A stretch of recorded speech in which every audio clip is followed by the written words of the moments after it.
V obci Ľubela v okrese Liptovský Mikulás sa v sobotu 29. augusta uskutočnil volejbalový turnaj amatérov pohár starostu obce. V 4 zmiešaných družstvách nastúpili nielen muži a ženy, ale aj po jednej detskej nádeji.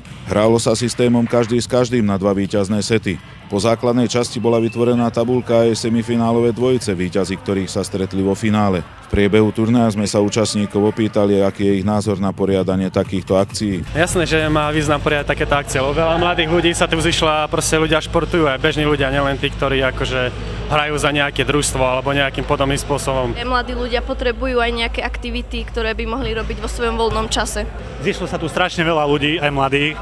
Netrávia svoj čas inakším spôsobom, hlavne tu v tejto obci. Myslím si, že zišlo aj dosť ľudí na to, vlastne, aby sa takéto niečo uskutočnilo. Treba niečo takéto stále organizovať. A ja si to isté myslím, určite treba pokračovať. No môže, je to super. To kultúrne a spoločenské leto, ktoré obec Ľubela tento rok odštartovala, bolo bohaté. Začalo vlastne. Nakoniec sa víťazom turnaja stalo družstvo OŠ Kasio, druhý skončili Valiovci, tretí Aladín a 4. miesto patrilo OVK Ľubela. Víťaznému družstvu odovzdal pohár sám starosta obce Ľubela Milan Kubík, ktorý nám po turnaji povedal.